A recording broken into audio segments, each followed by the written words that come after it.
I must break you.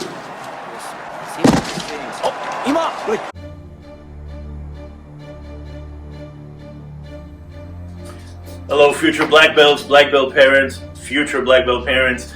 It's a lovely, sunny spring Monday quarantine time. So I hope you guys are enjoying your little vacation here. Wait, vacation? Well, it is what you make out of it, isn't it? Today I want to talk to you about self-control. We've been talking about self-control for the past curriculum cycle, but usually when I bring it up, and usually when we talk about the cool-down method, it's in the context of using the cool-down to stay out of trouble, right? Not to get so angry that you do something that gets you in trouble. Today I want to talk to you about how champions, how black belts use the cool-down to win, to beat the competition. And I'm going to start with a story. This goes back many, many years ago when I used to be a Taekwondo competitor, athlete, champion. And this was the 93 state championships. And I had won several championships up to that point. And I knew that year I was going to end up in the final. My biggest competitor was a guy named Steve, who used to actually be a training partner of mine years earlier. That means I knew him very well. I knew he was very strong, very fast, very flexible, very tough. He was a formidable opponent. So I thought to myself, what's his weakness? What can I do to beat this guy? What's his kryptonite? And after I thought about it for a while, I remembered that he used to have a temper problem, an anger issue, if you will. He was quick to get angry, and when he got angry, he got really angry and lost his cool. And I realized that that's what I need to do when I fight him at the final match.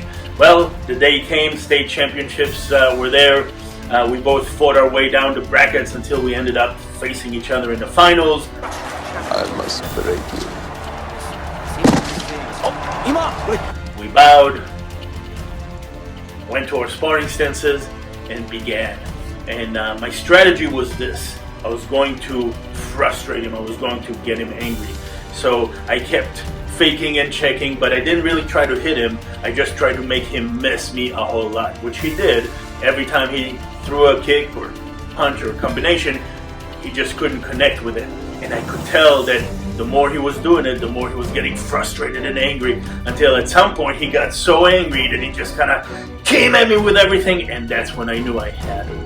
Because he was so tunnel vision, he was so just using his anger and not really going with the awareness of what was going on, that it was so easy for me to just step aside and hit him every time. And every time I hit him, he got angrier, and the angrier he got, the easier it was for me to score a point on him. So I ended up winning the match, but it wasn't because I was as strong as him. It was simply because I used my self-control to keep focused on what was going on, rather than to lose it and get angry. Have you ever seen a gymnast on a balance beam in a big competition and they fall off? Well, when that happens, they know there's no chance they're going to win. That's it, it's over. But have you ever seen a gymnast fall off and then just throw a hissy fit and just give up and yell? And no, they get back up and they keep on going like nothing ever happened. They just get focused, and they don't let the disappointment and the sadness and all this stop them from getting the job done and taking it like a champion, finishing what they started like a champion. Now, after they're done, yes, they might cry then and let themselves feel those emotions, but when it counts, when they have to keep their cool no matter what, they do it. So that's my challenge to you. Don't just practice the cool down when you're in an argument with someone. Make it a habit. Whenever you start to get frustrated or angry or anything like that, take a deep breath and remind yourself of the old saying, cooler heads prevail. Right? If you want to win more, whether it's sports or games or anything else, keep your cool. So whenever you start to get angry, deep breath, stop. I'm getting too angry. I need to cool down. That's my challenge for you this week. Practice your cool down every chance you get. We also have our additional weekly challenge as part of your assignment to use or actually to make a little video where you demonstrate and teach and explain why it's important to do the cool down. So until tomorrow, have a great day.